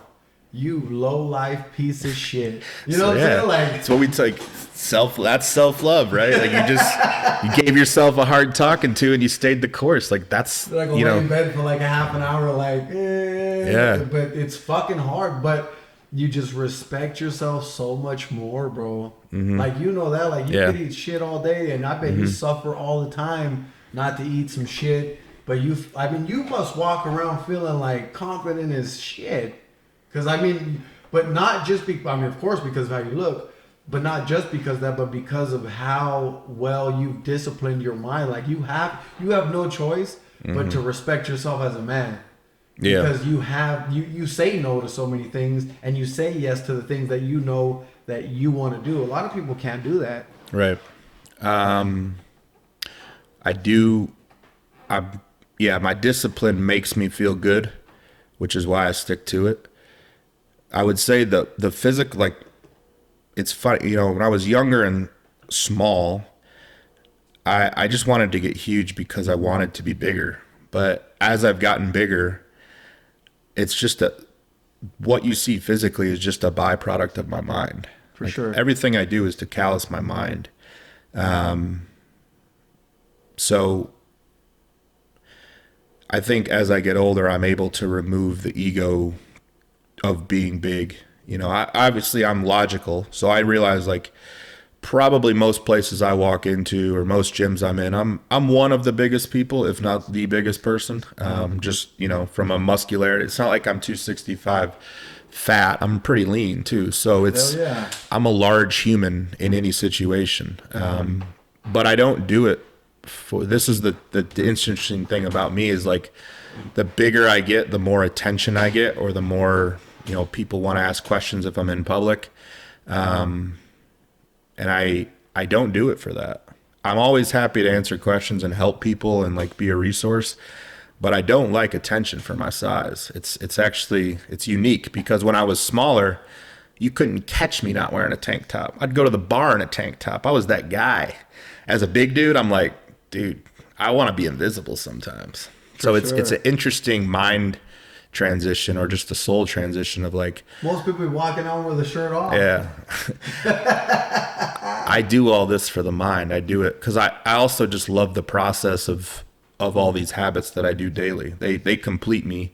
I feel fulfilled by having, all the things that I do for myself every single day. But the physical is just a byproduct. But also, you do feel good when you're taking care of yourself. Obviously I'm on the extreme end. I don't think what I do is necessarily defined as healthy across the board. A lot of the habits are, but there are choices I make within competitive bodybuilding in terms of steroid use and the amount of food I eat. And, like, that's why there's a shelf life for how long I can do all this before there are, like, health consequences that could happen. But, right now I keep an eye on my blood work. I do prioritize my health. I'm extreme with my supplementation, health supplements, everything. I mean, there's so many little things I do in a day that I don't even realize that, if someone else had a bird's eye view, they would just be like, that's so much, you know what I mean? But, again, it's part of that. I'm all in when I do something. Like, if I were to take on a complete new hobby, it's hard for me just to keep it a hobby and not, like, all right, I want to go all in on it. What are top 3 supplements someone should be taking? I think that's getting in the gym. A strong multivitamin. That's basically your insurance policy to make sure you're getting all the. How can you tell it's a good brand? That's getting harder and harder because there's so much shit on the market. If you're going to go through Amazon, I like to see when things are third-party tested. Yeah. So when brands do that, that's solid. So a strong multivitamin, an omega supplement, whether that's fish oil, but a strong omega supplement, and then a vitamin D3 and K2 supplement. What about creatine? I would add that. If you gave me top 5, I would say creatine is, decades of literature that it's safe. Not only does it help with performance in terms of training in the gym, but also there's studies linking positive effects for your brain for sure to creatine use. So there's really no contraindications. I started taking creatine when I was 17 years old, taking it every day since. Never had an issue. My kidneys are 100% fine. I think there's a lot of fear mongering and myths out there about creatine use, but it's a great supplement. I think everyone should take it, even people that don't go to the gym. What's the biggest myth you've heard about bodybuilding or about exercise or working out that's not true, that a lot of people believe is true? There's a ton, but I think women believe they'll get bulky or too big if they start lifting weights. When it's like, I've been lifting weights for 22 years. I'm not too big yet. So it's beneficial for a lot of things. Your mental health, your bones. I think more and more we're going to see resistance training and training with weights being the number one tool we have for anti-aging. They say you live longer if you lift weights. I mean, bone density, there's tons of, the more muscle you have as you age, obviously to a point, not like someone my size, the healthier you likely are. Because muscle loss is a thing that happens as we age, sarcopenia. So think about it, and I kind of saw all this as a paramedic and firefighter. I saw the correlations, when I go on a call, you see an old person who struggles to walk. They've probably been in the same house for 40 years. One day they just miss a step. Boom, down. Broken hip. That's it for that person. Yeah. That person's probably going to now go through rehab.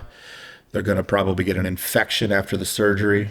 They're going to end up in a home, and they're going to probably have a pretty poor rest of their existence. Not everyone. Some people recover, but I've seen enough of it happen to where it's like, if they would have been to the gym 3 times a week, it could have minimized the risk. Yeah, because we don't realize how huge of a thing gravity is for older people. Like, it can end their lives. Yeah.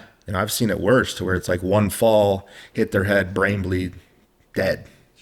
And 80 something years old, whatever. It's real stuff. And it's like, so when you think about weightlifting and training with weights, yeah, it's good for your mental health. Yeah, it's good for your physique physically and in the superficial aspect, but you're doing something for your future self too. We don't know how long we're going to live, but the quality of how long you're here is improved by just lifting weights 3 times this week. You're doing something for yourself 30 years from now if you make that your habit. Well, yeah, a lot of people say, oh, well, I only live once, so I'm just going to eat a bunch of shit and not do shit. I'm like, yeah, I only live once, so I want it to be fucking good. That's going to make it a lot better if I take care of myself. That's one thing I do hate is when people say that of like, life's too short.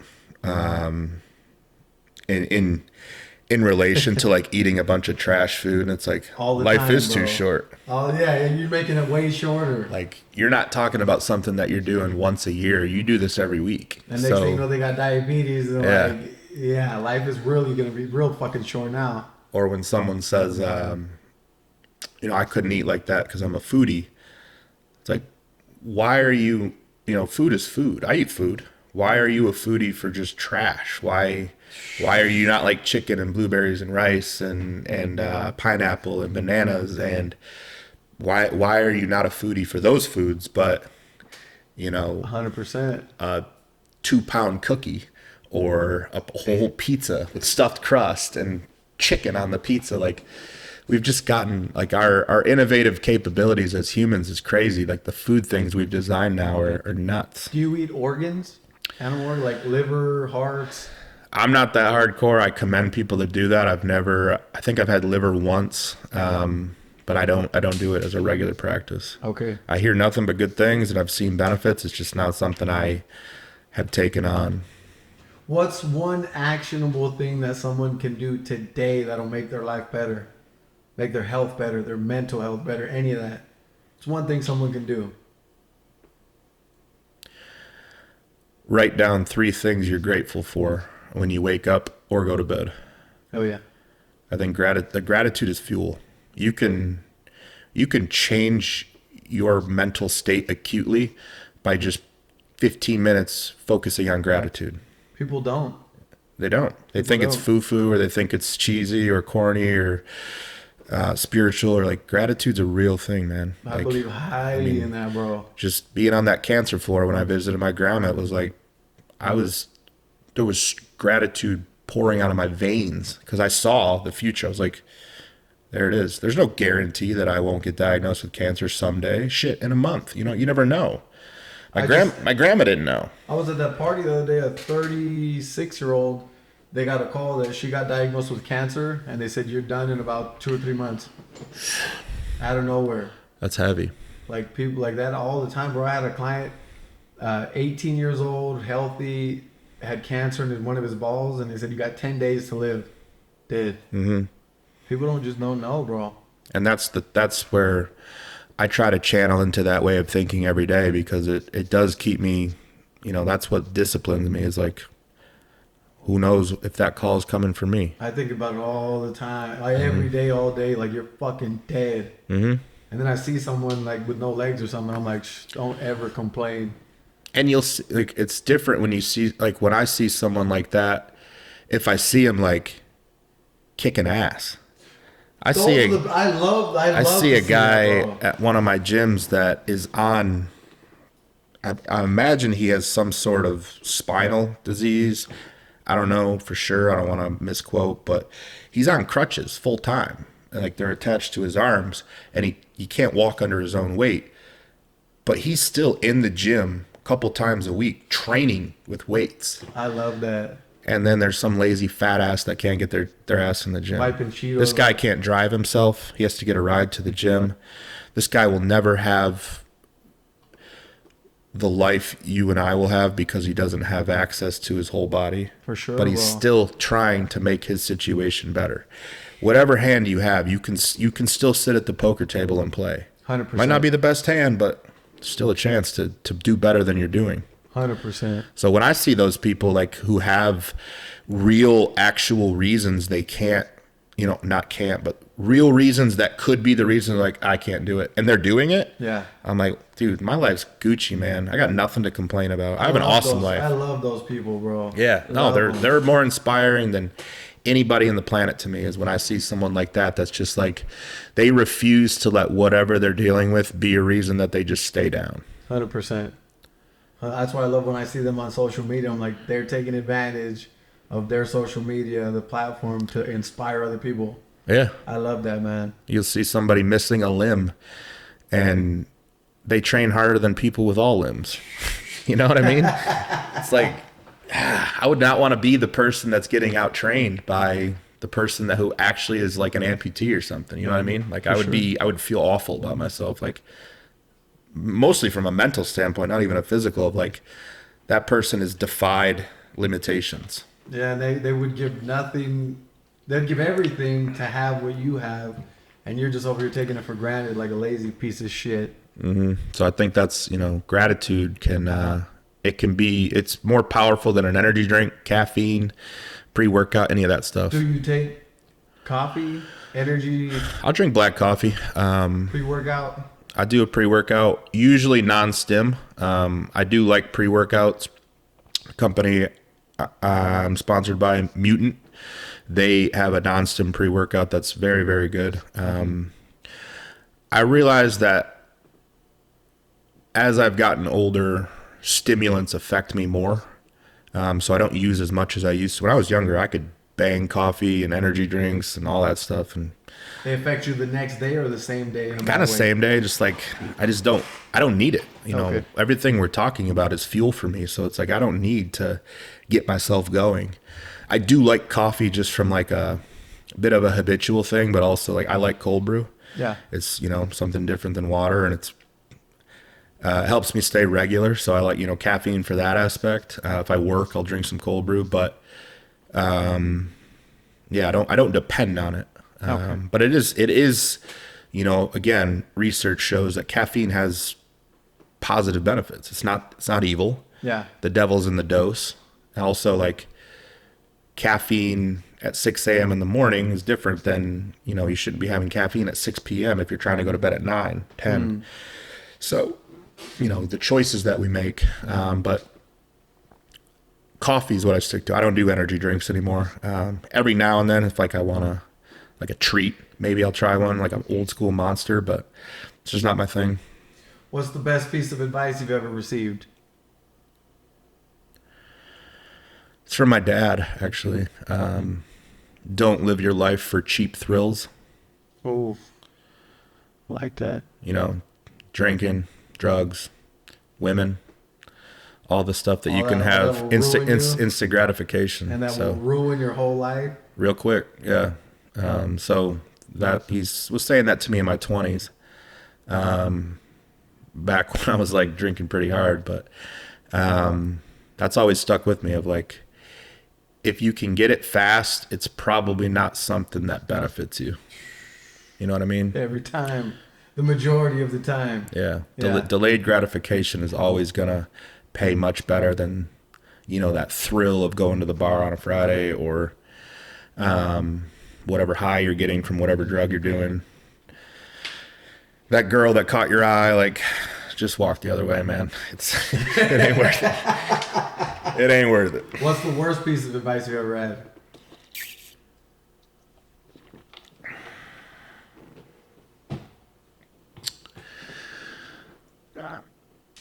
I don't know if anyone told me this directly, but people have alluded to it.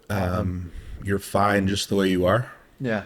I don't think that. I've never been content with how I am. I always want to be more. I want to be better in every single way I can. That's real bad advice. You're just fine. Yeah. You're perfectly fine. Don't try. Mm-hmm. That's good. You know, some people have probably alluded to it, and like family members like, oh, you're big enough. Like, nah, I'm still going. But yeah, I think in general, like I don't see the point of living if it's not in a developmental, progressive way. For sure. You know, I think about what if the rug got pulled out for me tomorrow and something bad happened where like, boom, car wreck, can't use any of my limbs for like, what's my play? Yeah. Am I going to be a whiny bitch and like be a hypocrite to everything I've just said here with you? Or am I like, all right, what can I do now? I got to do something. 100%. What is it? What can we take action on? Yeah. Find a solution and then just build forward. It's all about growth. So yeah, I don't ever want to stay the same. If I'm staying the same, you know, I'd rather not have a pulse because that's the same. It's death. Fuck yeah. Complacency is death. What are your cheat meals if you ever do, when you do cheat meals? What do you like, pizza? You like cheeseburgers? What do you enjoy? I like sushi. Sushi's usually a go-to. A basic burger and fries is solid. I don't, you know, get all that huge ass specialty burger with 9 toppings, but just a basic burger and fries with a slice of cake, chocolate cake from Portillo's. Okay. With Arizona people know what I'm talking about. I haven't been there yet. Yeah, it's decent cake. It's trash. I mean, I would not recommend it as a way of life, but it tastes pretty good. And I do pizza usually twice a year. But I'm white trash for those. Get Domino's. You know, I don't need some specialty pizza, but yeah, that's usually what it is for me. Or I'll just do something at home that I can make and just kind of not weigh anything out. What do you do for fun when you're not in the gym?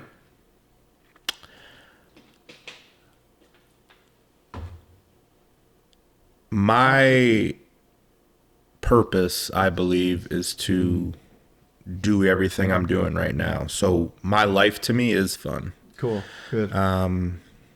That sounds probably pretty vacant to a lot of people looking in. It sounds callous. Makes sense to me. Yeah, you get it. But I think all the things that someone might say, I did when I was younger, and it was a problem. Like I'm not good at having fun because I don't have a stop switch. Yeah. I can't, like, everything has to be extreme. So, you know, all the things that people do are like tied to things that can be detrimental to me. So, honestly, I like peace too. Like, you ask me what's fun, it's like going to sit somewhere and watching the sunset for 10 minutes. Like, that's fun because it's peaceful. Oh yeah. It's chill. But, you know, I don't do concerts. I don't really do sporting events. There's a lot of things too that, like, you don't realize you're going to probably sacrifice doing as you get bigger and bigger and bigger. Because it's like, you know, my big ass isn't going and riding roller coasters. Well, you can't fit on any? It's not, I'm not sure, honestly. I haven't tried, but also, like, I probably don't now that I think about it. But also, like, just to, like, take this body that's good at, like, basically one thing, which is lifting weights and being very, very strong. Yeah. You put it in that environment and it just could lead to something bad happening. We're like, jostle me, or, you know. So there's no kayaking, there's no paddle boarding, there's no, like, stuff that, like, is remotely athletic because I don't have that confidence in my body like I do in the weight room. You put 500 pounds in my hand, I know what I'm going to do with it. What about flying on a plane? How do you do that? I could fly. When I'm bigger and like an off season, it's not that comfortable. I'll fly. Do you buy 2 seats? No. Because I've sat next to fat people, bro. Yeah. Like, they should have got 2 seats, Yeah. but I've been like, it's bad, bro. Mine is my shoulders. Like I'm in the other seat. And I don't know if they were as wide as you. You're fucking wide. But here I'm good. So it's more of just like elbow. But Delta, if you fly, I'll usually fly Delta Comfort, which is like the one section behind first class, and I get a little bit more room. Yeah. But again, it's like, it's discomfort. So, flying is part, like, again, I try to, because I've chosen bodybuilding at the extreme level, I just look at this part of my life as like every day is Groundhog's Day. Yeah. Obviously there's different appointments and coming here to meet you on a random Tuesday or whatever, but for the most part, my days look pretty identical throughout the year, and that's where they have to be the best I can be and have the best chance I can at doing well while I'm doing this thing. When that's over, or when I choose to step away from competitive bodybuilding, then I can start to like, obviously I'm not just going to give up on everything that I've done discipline-wise, but I'll start to look at like, what do I think is fun? Because I do have goals in life. I do want to travel and see more of the world. It's just really annoying. Not annoying. It's a process to travel when you have to eat as much as I do. Yeah. Because it's work. Yeah. The first thing you do when you get somewhere is you got to get to the store and get loads of food made up if you didn't order ahead with meal prep. So I think I'll probably adventure more and learn more about myself in terms of like what's fun, and I'll probably quote unquote experience life more when competitive bodybuilding is over. But at the same time, I'm living my life right now. I love what I'm doing. And you'll always be coaching people, I'm sure, right? Yeah. I mean, do you this feel brand like is that's something like I one of want the most fulfilling things in life? Is helping other people? I do. Actually, back to a question you asked now that you just said that is, if I ever get in a rut, like in my head, the best thing I can do for myself in that moment is help someone. 100%, bro. Even if I just reach out to someone and like chat with them. For sure. Or if something small, so, a stranger has a question, answer that question, like be of service.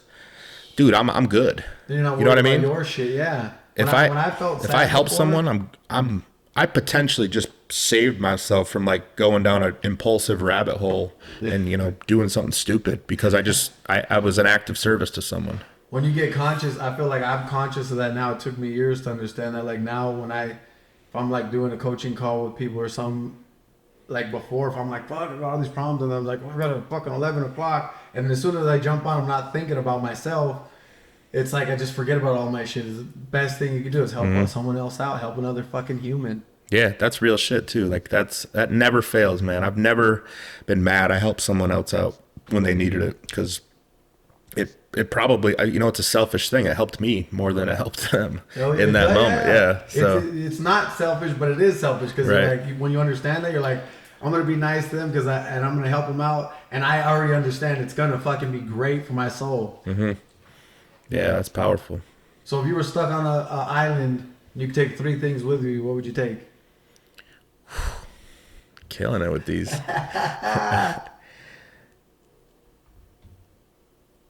3 things.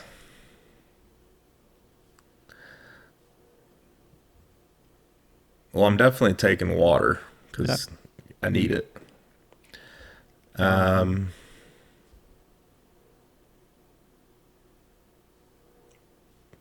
Some sort of knife. Probably use a knife at some point.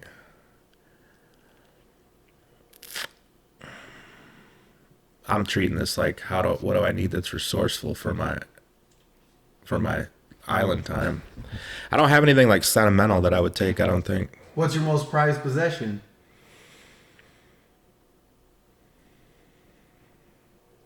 I don't have one, actually. Like from a tangible standpoint that I can think of off the top of my head. I think I have a really good memory. Yeah. So like I can vividly paint you things from when I was 7, 11, 14.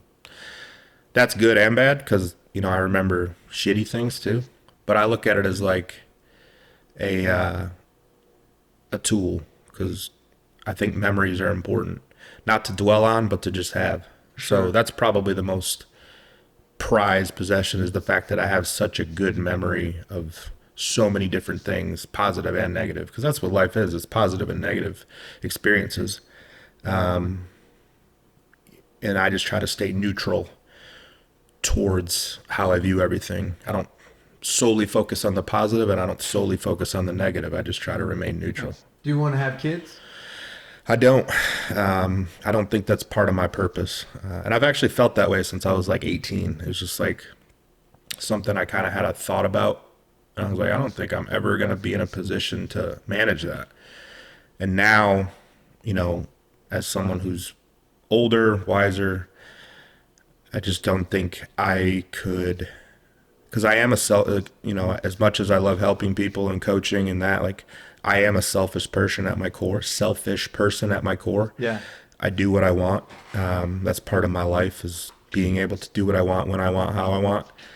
And when you have a kid, you then have a responsibility to them, which I respect. I have an utmost respect for, you know, parents, especially fathers. I work with a lot of fathers, and seeing them take control of their lives in a way that their kids will see is a powerful thing.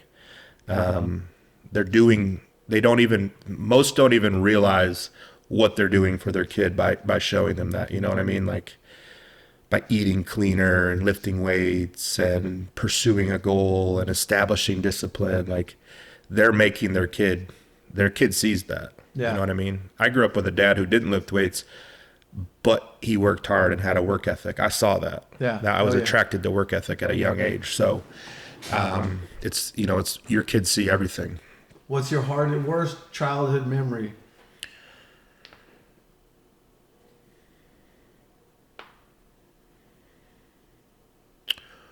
Worst one was, there was a fight my parents got in, and it was aggressive. It was the most aggressive I'd ever seen either of my parents. Yelling, doors slamming, doors getting kicked down. I think I was like 10. My two younger brothers were, I don't know, they were younger. So they were hiding, crying, and I put myself in a position to where I was witnessing it all just so I could take it in. But I would say that's my worst one, just because I was like present for it, and I was old enough to know what was happening, but not old enough to like fully grasp it long term. But it definitely, I think when you see, and this isn't like a knock on my parents, they were just two people going through their own shit in life, you know. When you're a kid and you see something like that, you don't know how you're supposed to react or how it might affect you as you get older. For sure.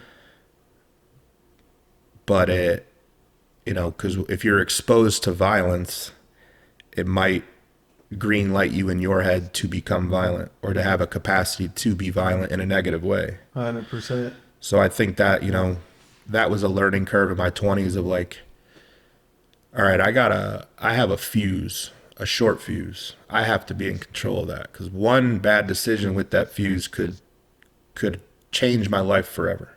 You know what I mean? You get in a fight, you do something stupid, you end up in jail, you do something even worse.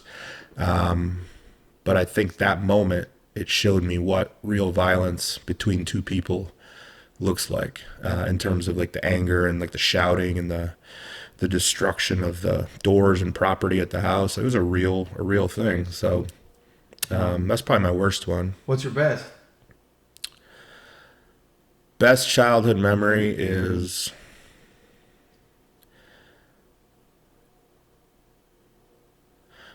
there's just this, we were at a campground in Florida. My mom, my dad, and my two brothers and I, and we were outside under the awning of the campground, kind of all standing there, talking about what our plans were for the next day. I think we were going to do like Universal or something. And everybody was kind of like giving their input of what they wanted to do or how they thought the day tomorrow should go. And my dad laid out a plan that was like, we're going to do this, we're going to do this, and then we're going to hit Universal. And I just remember I fist bumped him because I was like, I like that plan. And everybody in that moment was like, we were one. We were a family. We were like, all right, tomorrow's going to be a fun day together, all of us. Hell yeah. That's probably my best one just because it was so, there's nothing like crazy tied to it other than just like synergy. You know what I mean? 100%. So, yeah, I still hold on. I was 14 years old. That's like one of the better memories I have. On your deathbed, what would your last message be to the world? What would you want? What would be your message you want the world to have?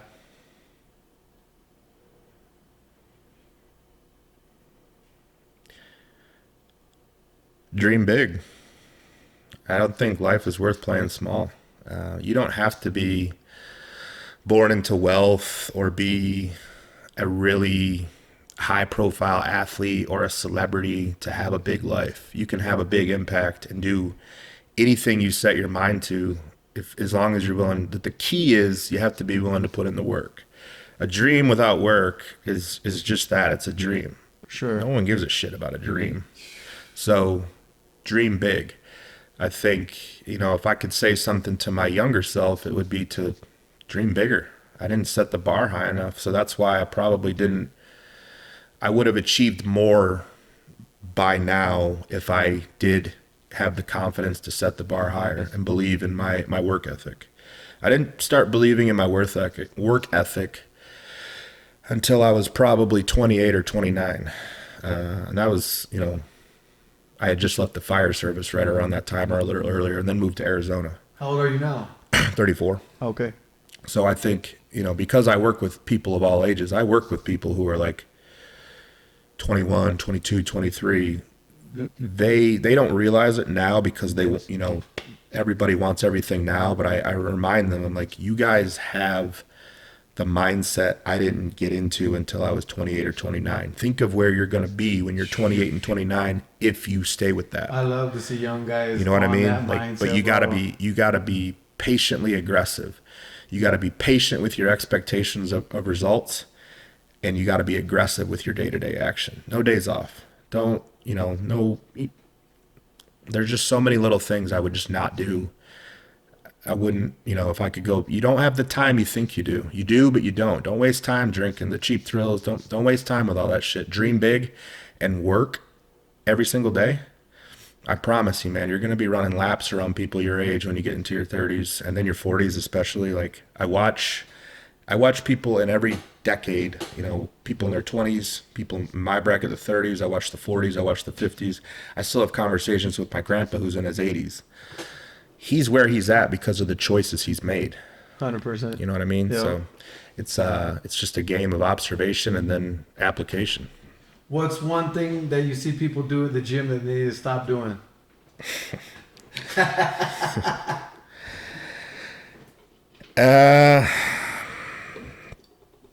Something that drives you fucking crazy. Or that just is not good for them and they think it is. I mean, down to like technical stuff, there's tons of stuff. But I think when I think about success and I think about how you do one thing is how you do everything. The choice to not rack your weights after you're done using them. Oh, I hate that That's shit, the number one thing I would say. That's common at LA Fitness. Oh, brutal. That place is like a Chuck E. Cheese, man. It's bro. bad. Just that little, you tell me so much about yourself if you don't rack your weights. 100%. Because like I said, how you do one thing is how you do everything. 100%, brother. So before I got into anybody's training abilities or what they're doing or not doing, it would be respect. Treat the gym like it's your gym and you own it. Hell yeah. You know what I mean? So just that. Where can people find you? I'm on Instagram, tstyles2. I have a website, stylesstrength.com. If you're interested in coaching, you can find info there and apply for coaching there. Book a call with me. That's my main two. I'm on YouTube, Tommy Stiles. Just search it. You'll find my channel. put up content. Not as frequently as I should, but we are getting more into it now that my contest prep season's heating up. I'm going to start doing some vlogging and just some more day in the life basic stuff, training videos. I have a videographer I work with, KJ Creates. So those 3 channels, and that's where And I'm it at. can be if someone wants to bodybuild, they just want to get in good shape, they want to lose weight, they want to gain weight. Anybody with a goal, that. man. Anybody Cool. with a goal. Bodybuilder, lifestyle. I work with a lot of people who do jiu-jitsu. I've worked with MMA fighters, college athletes, wrestling, baseball. So Oh, speaking of that, what are top 2 things for recovery? We didn't get into sleep. that's one. Yeah. That's number one. That's the king. Sleep. And then stress management. Stress management plays. How can someone manage their stress? We could do a whole podcast on that one, but in simple terms, you have to work on how you perceive stress as a whole. I can have a lot on my plate and not look at it as stressful because that's just the plate I made. I'm good. Grateful for it. I'm good there, yeah. Yeah. So, but if you're the type of person that wigs out or loses their shit the minute things start not going your way, you get a flat tire, your kid gets sick, you whatever, lose your job, you it's just not going, your day's not going your way, technical issues with your computer, whatever. If you're the type of person that gets internally worked up, you're cutting into your ability to recover from training and for many things. You're probably making your appetite worse by being that stressed. And you're just an overgrown child, right? You're stuck in fight or flight. You can't. You're not really an adult yet either. You can't recover in fight or flight. You recover in parasympathetic state. So really, the main thing is you gotta undo what you think stress actually is, and what we talked about. Like, look at someone who's actually got some real things to be stressed about. Cancer patients, people without access to all their limbs, real shit. Those are real problems. Not the first, your iPhone powered down and doesn't turn on or whatever, Someone fucked up your coffee. Yeah. Laugh about it. If anything, like I try to laugh when shit happens. I spilled a bunch of rice a couple weeks ago, like all over the floor, dude. Oh yeah. I just chuckled, laughed hysterically. Best way to do it. Yeah, That's the best way. It's still gonna be there whether I'm mad or not, so you might as well just laugh Some about people it. gotta punch the wall, dude. Yeah. Make it cause another problem from that problem. So Are you religious? I'm not. Do you believe in God? I believe we all have a form of God in us. Yeah. As like, I think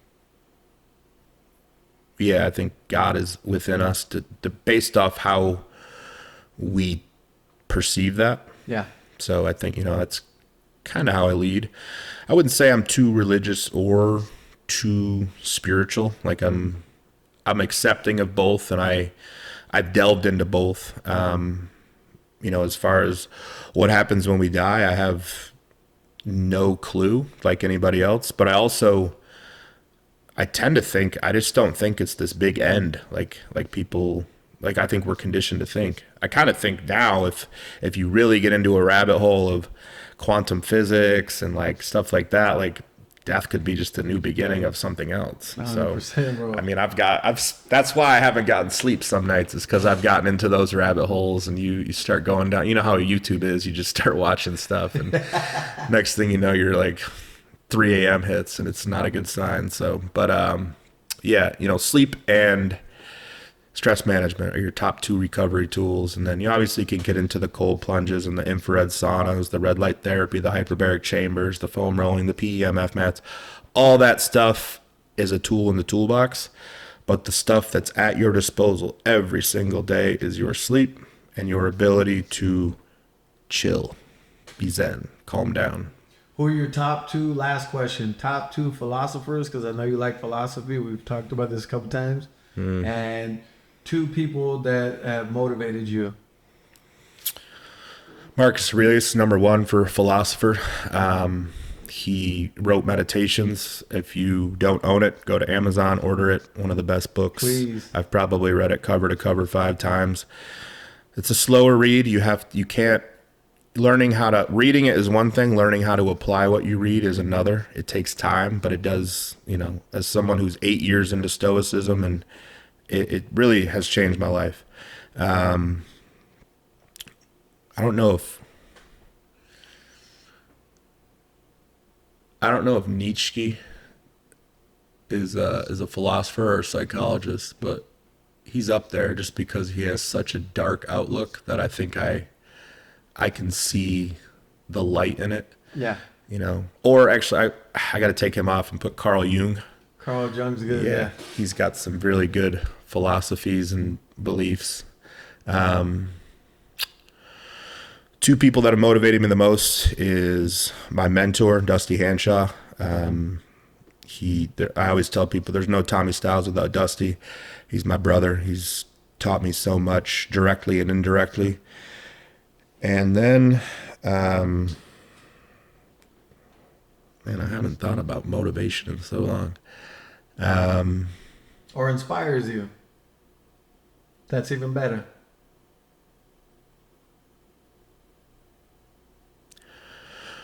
Rather than giving it to one person, because Dusty's my mentor, but I'll give the second inspiration to kind of what we talk. I like seeing people succeed.